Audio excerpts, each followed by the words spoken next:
नमस्कार, आप देख रहे हैं दूरदर्शन किसान कार्यक्रम कृषि दर्शन में आप सभी का स्वागत है। मैं हूं ज्योत्सना टंडन। कृषि दर्शन एक ऐसा कार्यक्रम है जिसमें हम आपको कृषि जगत से जुड़ी तमाम जानकारियां देते हैं अपने 3 सेगमेंट्स के जरिए, जो कि है विज्ञान और किसान, कृषि स्टार्टअप और फार्मिंग इंडिया। इन तीनों ही सेगमेंट्स में होती हैं कुछ ऐसी खास जानकारियां जो कि आपके लिए काफी लाभकारी साबित हो सकती हैं। तो आइए अपने आज के कृषि दर्शन कार्यक्रम की शुरुआत करते हैं।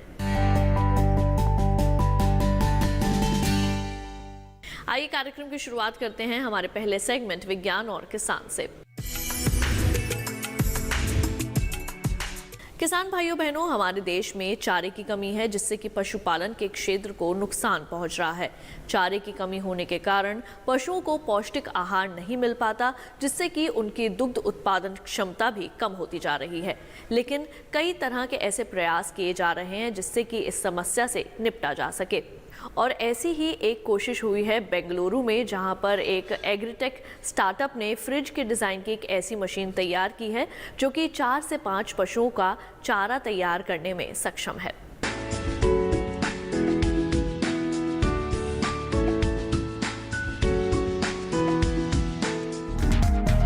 प्रति किसान जोत की भूमि लगातार कम होती जा रही है। भारत में चूंकि जनसंख्या घनत्व ज्यादा है, इसीलिए कम जमीन की समस्या यहाँ अधिक है। इतनी कम जमीन पर पशुओं के लिए पर्याप्त पौष्टिक चारा उगाना चुनौती बन गई है। बल्कि सच तो ये है कि देश में पशु चारे का संकट उत्पन्न हो गया है। ऐसे में नई तकनीक के जरिए कम जगह में ज्यादा उपज के उपाय किए जा रहे हैं। दूसरी ओर बार बार आ रही सूखे की समस्या भी चारा संकट उत्पन्न कर रही है। फ्रिज की आकृति वाली ये मशीन छोटे से स्थान पर अधिक उपज का बेहतरीन उदाहरण है। इसे खास तौर से पशुओं के लिए पौष्टिक चारा उगाने के लिए ही बनाया गया है। मशीन को रखने के लिए महज 4 फीट लंबी और 3 फीट चौड़ी जगह चाहिए। मशीन की ऊंचाई भी सिर्फ 7 फीट है। इसे बेंगलुरु के एक एग्रीटेक स्टार्टअप ने बनाया है और इसका नाम कंबाला रखा है। कंबाला कर्नाटक में हर साल आयोजित होने वाली भैंसा दौड़ प्रतियोगिता है। उसी के नाम पर इस मशीन का नाम रखा गया है। कंबाला के अंदर 7 रैक बनाई गई हैं और इन्हीं में चारा उगाया जाता है। हर रैक में 4 ट्रे लगी हैं और हर ट्रे में उच्च प्रोटीन वाले मक्का के 700 ग्राम बीज हर हफ्ते बोए जा सकते हैं। किसान चाहे तो मक्का का चारा काटने के बाद गेहूं या जौ के बीज भी बो सकते हैं। चारा हाइड्रोपोनिक तकनीक से उगाया गया है। हाइड्रोपोनिक तकनीक में मिट्टी की जगह पानी में फसल उगाई जाती है। बुआई के कुछ ही दिनों में आप देखेंगे कि रैक में ताजा और हरा चारा उगाया है, जो दुधारू पशुओं के लिए बेहद पौष्टिक है। इस छोटी सी मशीन से एक हफ्ते तक हर रोज 25 से 30 किलो चारा लिया जा सकता है। चारे की ये मात्रा 4-5 गायों का पेट भरने के लिए काफी है। कंबाला के अंदर 14 माइक्रो स्प्रिंकलर लगे हैं, जो जरूरत पड़ने पर पौधों को पानी उपलब्ध करा देते हैं। कमाल की बात तो ये है कि ये मशीन 3 दिन में सिर्फ 50 लीटर पानी खर्च करती है, जबकि खुले खेत में 1 किलो चारा उगाने के लिए ही 70 से 100 लीटर तक पानी चाहिए। मशीन को बाहर से काले रंग के एक जाल से कवर किया गया है। ये जाल वेंटिलेशन के लिए है, जो दिन के समय अंदर का तापमान बढ़ने नहीं देता। राजस्थान जैसी गर्म जगहों पर ये जाल काफी मददगार है। बिजली से चलने वाली इस मशीन को आप सिर्फ 30,000 रुपए देकर खरीद सकते हैं। बिजली का खर्च बहुत ज्यादा नहीं है, साल भर में 70 रुपए से भी कम। वैसे सौर ऊर्जा से चलने वाली कंबाला भी उपलब्ध है, लेकिन उसकी कीमत थोड़ी ज्यादा यानी 45,000 रुपए है। आंध्र प्रदेश के अनंतपुर जिले में सौर ऊर्जा से चलने वाली 41 मशीनें लगाई गई हैं। राजस्थान, गुजरात और कर्नाटक में भी बहुत सी मशीनें हैं। पिछले साल वजूद में आने वाली इस मशीन की देश भर में अब तक 130 यूनिट लग चुकी हैं। कंबाला श्री वसंत कामत और जीवन एम के दिमाग की उपज है। इसे तैयार करने से पहले इन दोनों ने बेंगलुरु स्थित राष्ट्रीय पशु पोषण एवं शरीर क्रिया विज्ञान संस्थान में पशुओं और चारे के विकास पर प्रशिक्षण लिया। यहीं उन्हें हाइड्रोपोनिक ग्रीन स्प्राउट्स उत्पादन इकाई के किफायती मॉडल की प्रेरणा मिली। वैज्ञानिकों ने ही उन्हें बताया कि एक ट्रे में कितने बीज डालने हैं, पानी का शेड्यूल क्या होगा और मोल्ड उपद्रव को कम करने के लिए क्या मानकीकरण होना चाहिए। कंबाला इस्तेमाल करने वाले कई किसानों ने मशीन की तारीफ की है और बताया है कि इससे उगा चारा खाने के बाद न सिर्फ दूध की मात्रा बढ़ी है, बल्कि उसकी गुणवत्ता में भी सुधार आया है।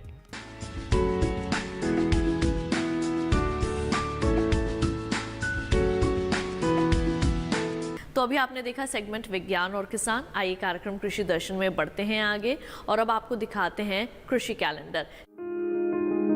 अप्रैल माह में टमाटर की फसल में फल छेदक कीट से हानि की संभावना बनी रहती है। इसकी सुंडी कच्चे एवं पके फलों में छेद कर सकती है। रोकथाम के लिए प्रभावित फसलों को नष्ट कर देना चाहिए। रासायनिक नियंत्रण के लिए मेलाथियन दवा को 1 मिलीलीटर प्रति लीटर पानी में घोलकर छिड़काव करें। ध्यान रखें कि छिड़काव से पहले टमाटर के सभी फलों को तोड़ लें। वहीं छिड़काव के बाद 3-4 दिन तक फलों की तोड़ाई नहीं करनी चाहिए। किसान भाइयों बहनों, कार्यक्रम कृषि दर्शन में वक्त हो चला है एक छोटे से ब्रेक का। जल्द लौटेंगे वापस अपने अगले सेगमेंट के साथ। आप देखते रहिए दूरदर्शन किसान।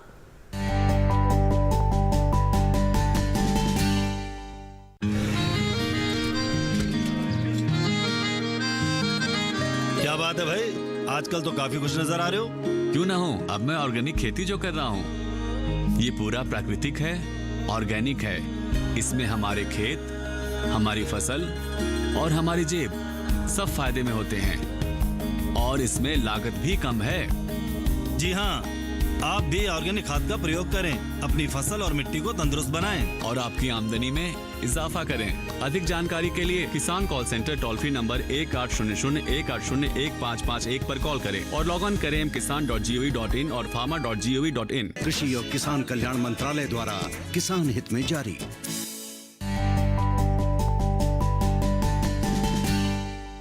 ब्रेक के बाद एक बार फिर आप सभी का स्वागत है कार्यक्रम कृषि दर्शन में। आइए कार्यक्रम में बढ़ते हैं आगे और अब देखते हैं सेगमेंट कृषि स्टार्टअप।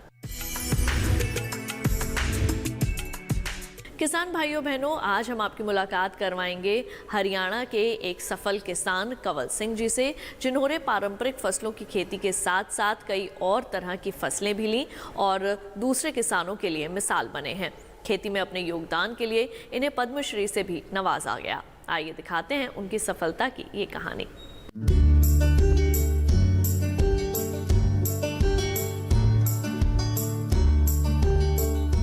अटेरना गांव के प्रगतिशील किसान पद्मश्री कंवल सिंह चौहान को इस वर्ष खेती के क्षेत्र में उत्कृष्ट कार्य करने के लिए सरकार ने पद्मश्री पुरस्कार से सम्मानित किया है।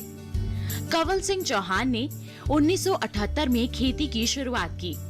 उन्होंने वर्ष 1998 में बेबीकॉर्न की खेती शुरू की और किस्मत ने उनका साथ दिया। वर्ष 2014 में कंवल सिंह ने अटेरना में किसान उत्पादक समूह बनाया और अब वे स्वीट कॉर्न, बेबीकॉर्न को दिल्ली के आजादपुर मंडी, बड़ी रिटेल चेन, 5 स्टार होटलों में सीधे सप्लाई करते हैं। इस क्षेत्र में स्वीट कॉर्न, बेबीकॉर्न व मशरूम उत्पादन का श्रेय पद्मश्री कंवल सिंह चौहान को ही जाता है। गांव अटेरना के किसान कंवल सिंह चौहान भी आम किसानों की तरह कर्ज में डूबे थे। गांव में अपनी जमीन पर परंपरागत खेती को छोड़कर वर्ष 1998 में सबसे पहले मशरूम और बेबीकॉर्न की खेती की शुरुआत की। ये जोखिम कामयाब रहा और दोनों फसलों से उन्हें अच्छी आमदनी होने लगी और फिर वे अन्य किसानों के लिए प्रेरणा का स्रोत बन गए। कंवल सिंह किसानों को इस काम में जोड़ने लगे और उन्हें बेबीकॉर्न, मशरूम, स्वीट कॉर्न, मधुमक्खी पालन आदि के लिए जागरूक करने लगे। देखते ही देखते गांव के दूसरे किसान भी उनकी राह पर चल पड़े और अपनी आर्थिक स्थिति को सुदृढ़ किया। आज गांव की तस्वीर बदलने के साथ ही करीब 200 लोगों को प्रत्यक्ष तौर पर रोजगार भी दे रहे हैं। किसानों की आर्थिक स्थिति सुधारने के साथ साथ लोगों को रोजगार, स्वरोजगार के साथ जोड़ने की उनकी मुहिम के भी सभी कायल हैं। कंवल सिंह ने वर्ष 2009 में फूड प्रोसेसिंग यूनिट की शुरुआत की ताकि गांव में बेबीकॉर्न व स्वीट कॉर्न का उत्पादन बढ़े तो किसानों को बाजार की दिक्कत ना हो। लगभग 2 एकड़ में स्थित इस यूनिट में बेबीकॉर्न, स्वीट कॉर्न, अनानास, fruit cocktail, mushroom button, mushroom slice सहित लगभग 8 प्रकार के उत्पाद तैयार किए जाते हैं। फिलहाल इस यूनिट से प्रतिदिन लगभग 1.5 टन बेबीकॉर्न व अन्य उत्पाद इंग्लैंड व अमेरिका में निर्यात होते हैं। यहाँ वे टमाटर, स्ट्रॉबेरी की प्योरी भी तैयार करते हैं। आज वो खेती को व्यवसाय की तरह ले रहे हैं। युवाओं को रोजगार देने के लिए प्रोसेसिंग यूनिट लगा ली है। साथ ही युवा किसानों को कृषि की ओर अपना रुझान बढ़ाने के लिए प्रेरित भी कर रहे हैं।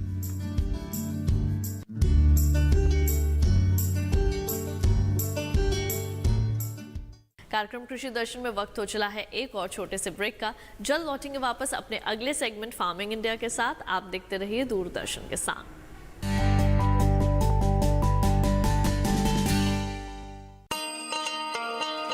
किसान भाइयों गांठ बांध लो, गांठ बांध लो, बहुत बहुत है काम की, समृद्धि के पैगाम की।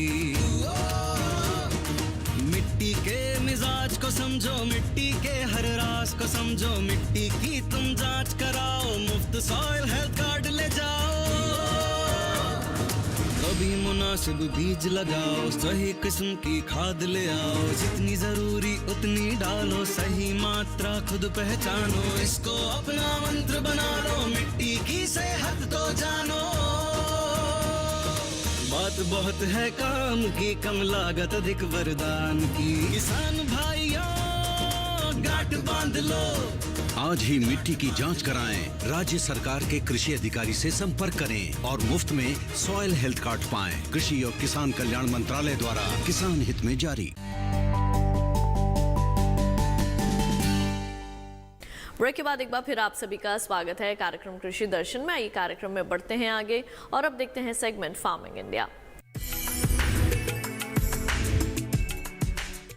किसान भाइयों बहनों, आज हम बहुत ही दिलचस्प जानकारी अपने इस सेगमेंट में आपके लिए लेकर आए हैं। आज हम आपको बताने वाले हैं किस तरह से आप उन्नत और वैज्ञानिक तरीके से कर सकते हैं पॉली हाउस में टमाटर की खेती। इससे आप पानी की बचत कर सकते हैं और टमाटर का अच्छा उत्पादन भी हासिल कर सकते हैं।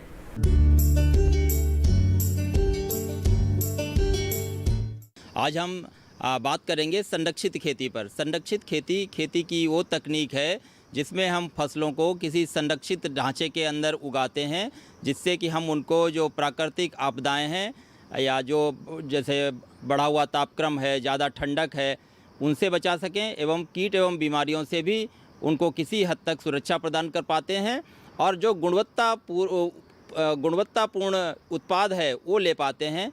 इसमें फसल की अवधि भी काफ़ी बढ़ जाती है और हम बेमौसमी फसलें भी उत्पन्न कर पाते हैं और ऐसा करके किसान भाई जो है वो अधिक लाभ पैदा कर पाते हैं। अब इसमें जो उगाई जाने वाली फसलें हैं वो मुख्यतः 3-4 तरह की होती हैं। जैसे इसमें हम टमाटर, चेरी टमाटर, रंगीन शिमला मिर्च और बीज रहित खीरा, इनकी मुख्यतः खेती करते हैं। इसके अलावा जो बीज रहित बैंगन है और स्पेशलिटी मेलन्स हैं, जो खरबूजे हैं अलग तरह के, उनकी भी हम खेती इसमें कर सकते हैं। लेकिन इसके साथ साथ जो खरबूजे, तरबूज और करेला की खेती भी करते हैं, लेकिन उनमें परागण हाथ से करना पड़ता है। और जब हम शिमला मिर्च, टमाटर, चेरी टमाटर और जो बीज रहित खीरे की बात करते हैं तो इसके लिए अलग तरह की प्रजातियां होती हैं जिनका हम उपयोग करते हैं। जैसे उदाहरण के तौर पे अगर हम टमाटर की खेती करते हैं तो टमाटर की खेती के लिए संरक्षित क्षेत्र में खेती के लिए भारतीय कृषि अनुसंधान संस्थान पूसा नई दिल्ली द्वारा कुछ किस्में दिल्ली NCR क्षेत्र के लिए जो संस्तुत की गई हैं, जिसमें हमारा एक संकर किस्म है टमाटर की पूसा रक्षित, उसको ले सकते हैं। इसके अलावा पूसा संरक्षित 1, पूसा प्रोटेक्टेड 1 टमाटर की एक प्रजाति है, उसको ले सकते हैं। और चेरी टमाटर में पूसा चेरी 1 एवं पूसा गोल्डन चेरी टोमेटो 2, ये 2 तरह की प्रजातियां हैं, जिसमें पूसा चेरी 1 जो है वो गुच्छे में फलती है और चेरी टमाटर की प्रजाति है, लाल रंग का टमाटर होता है। जबकि Pusa golden cherry tomato number 2, ये जो है वो गोल्डन पीले रंग का होता है, सुनहरे पीले रंग का होता है। ये भी गोल किस्म है, गोल फलत आती है। आप पीछे देख सकते हैं कि दोनों किस्में आपको दिखाई पड़ रही हैं।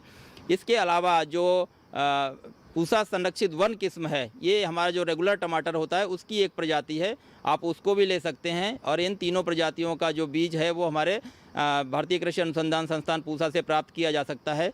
इसके अलावा हमारी टमाटर की एक संरक्षित क्षेत्र में उगाने के लिए किस्म की सिफारिश की जाती है, वो पूसा रक्षित किस्म है, उसका भी जो बीज है वो हमारे यहाँ से प्राप्त हो सकता है।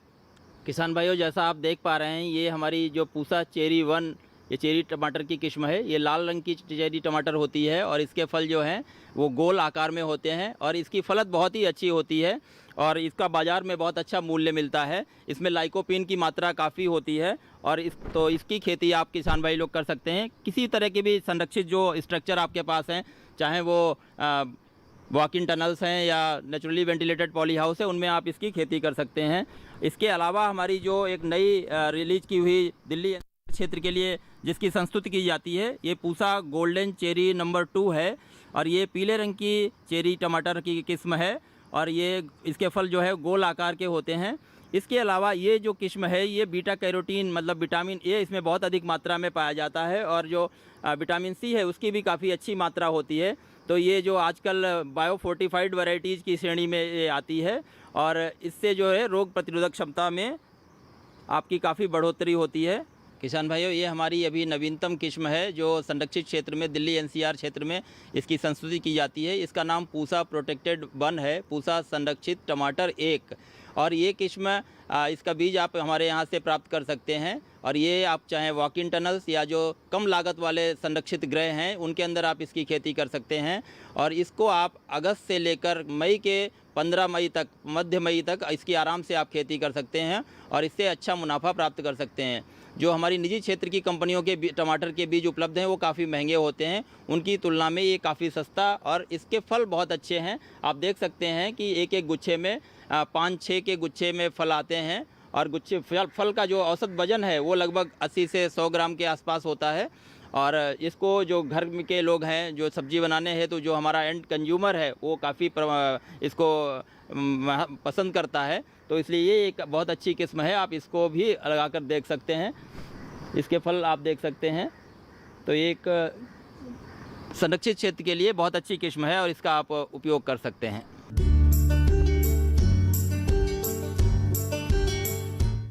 पारंपरिक फसलों की खेती के साथ साथ हमारे कई किसान भाई बहन ऐसे हैं जो कि आज के समय में सब्जियों की खेती करके भी अच्छा मुनाफा हासिल कर रहे हैं। आइए आज आपकी मुलाकात करवाते हैं डॉक्टर BS तोमर से, जिन्होंने जानकारी दी है खीरे के उन्नत बीजों के बारे में।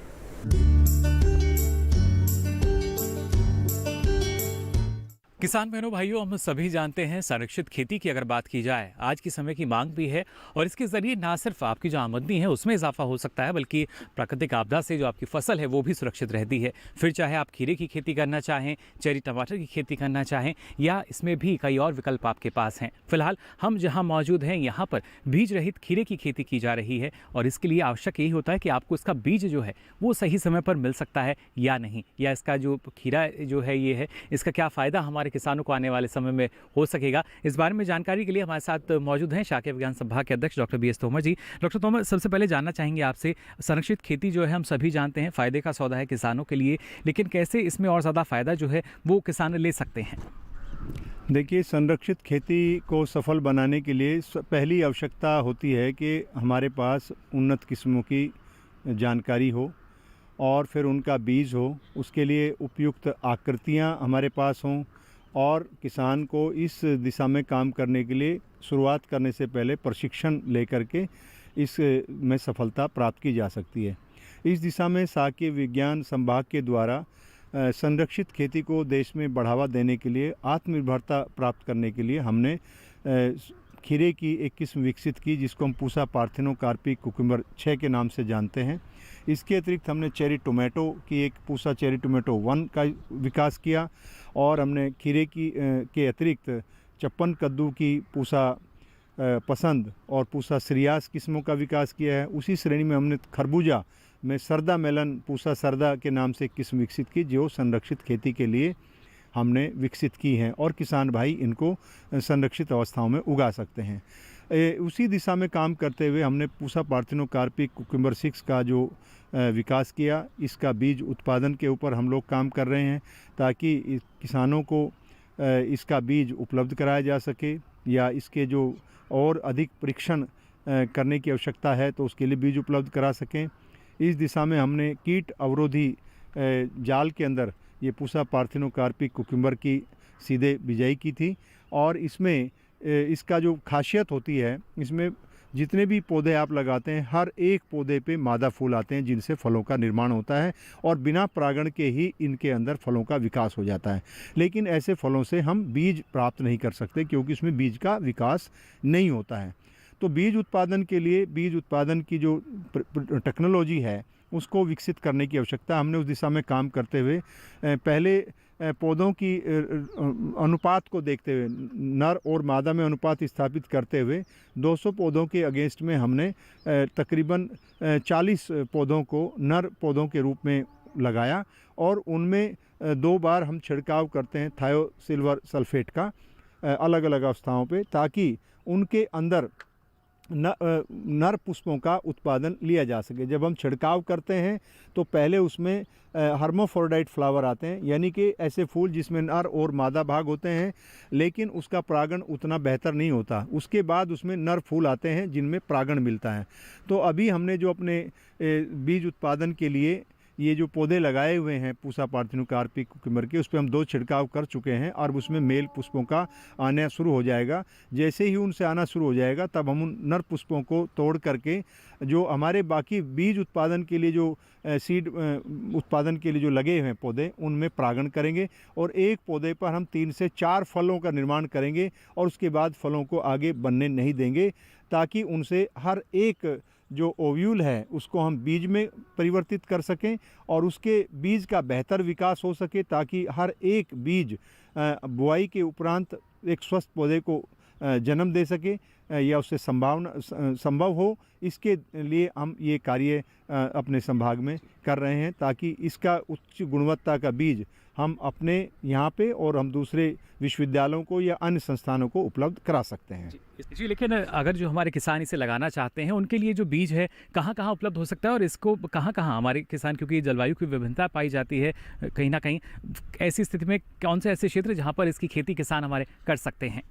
पार्थिनोकार्पी कुकुम्बर की खेती हम संरक्षित अवस्थाओं में ही कर सकते हैं और पूरे वर्ष कर सकते हैं। कुछ देश के भागों में तो हम जैसे साउथ और सेंट्रल पार्ट की बात करें तो पूरे वर्ष हम उगा सकते हैं, लेकिन उत्तर भारत में हम खीरे की 2 फसल सफलतापूर्वक ले सकते हैं। एक फसल हम जो है सितंबर के शुरुआत में लगा करके दिसंबर तक ले सकते हैं और दूसरी फसल हम पौध तैयार करके फरवरी में लगा करके अप्रैल के अंत तक या मई के पहले सप्ताह तक सुगमता से 2 फसलों को लिया जा सकता है और किसान भाई इसका बीज हमारे संभाग से प्राप्त कर सकते हैं और हम अभी किसानों को 4 रुपया प्रति बीज की दर से बीज उपलब्ध करा रहे हैं। इसी दिशा में काम हम कर रहे हैं और इसमें और आगे बढ़ने की आवश्यकता है। हम लोग इसके व्यावसायीकरण की भी बात कर रहे हैं। इस दिशा में भी कई कंपनियों को हमने आमंत्रित किया है, उनको दिखाया है, ताकि वे इसका बीज उत्पादन करके किसानों को भारतीय किस्मों को ही हम किसानों को दे सकें। जो हमारे प्रधानमंत्री जी का एक सपना है कि हम आत्मनिर्भर बने, उस दिशा में ये एक प्रयास साकेत संभाग द्वारा किया जा रहा है और हमें आशा है कि हम इस दिशा में अग्रसर होंगे और किसानों को बेहतर सेवा प्रदान करने में सफल होंगे। जी बिल्कुल, फिलहाल बहुत बहुत शुक्रिया डॉक्टर BS तोमर। तो देखिए, यहाँ आपको बता दें शाकीय विज्ञान संभाग के अध्यक्ष हमें बता रहे थे कि संरक्षित खेती में अगर आप खीरे की खेती करना चाहते हैं उसके लिए अलग किस्म है और उसका बीज कैसे तैयार किया जाता है और यही बीज है जो आप तक पहुँचाया जाता है और उसके बाद आप इसकी अच्छी उपज ले सकते हैं।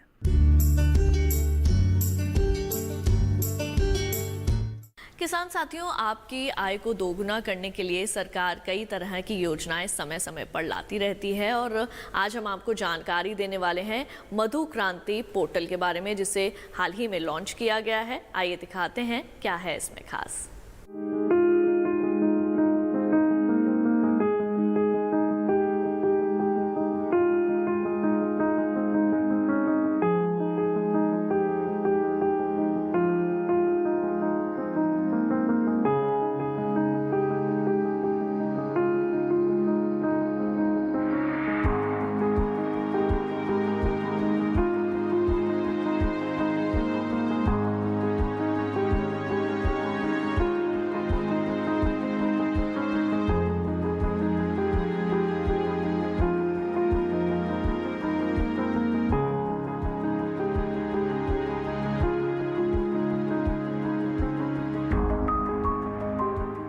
और अब आइए चलते चलते नजर डालते हैं देश भर के मौसम के हाल पर।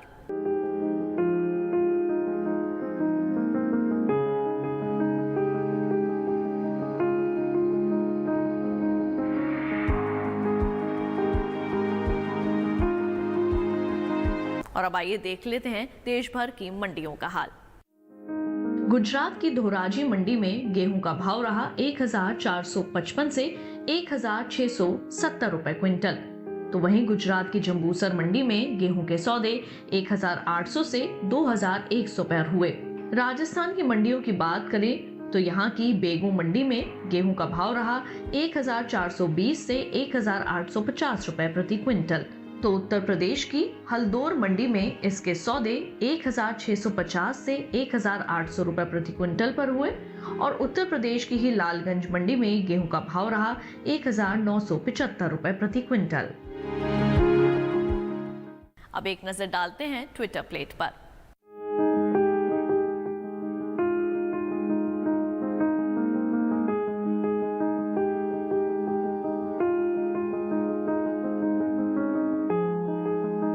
तो किसान भाइयों बहनों, उम्मीद करेंगे कि आज के कृषि दर्शन कार्यक्रम में दी गई जानकारियां आप सभी के जरूर काम आएंगी। कृषि दर्शन आपका अपना कार्यक्रम है। इस कार्यक्रम के लिए अगर आप अपने कोई सुझाव देना चाहते हैं तो हमें पत्र लिख सकते हैं। हमारा पता है कृषि दर्शन, कमरा नंबर 58, CPC दूरदर्शन, खेलगांव, नई दिल्ली 110049। अगर ईमेल करना चाहते हैं तो हमारा ईमेल ID है krishidarshandddk@gmail.com। तो आज के लिए केवल इतना ही। मुझे दीजिए इजाजत। आप देखते रहिए दूरदर्शन किसान। नमस्कार।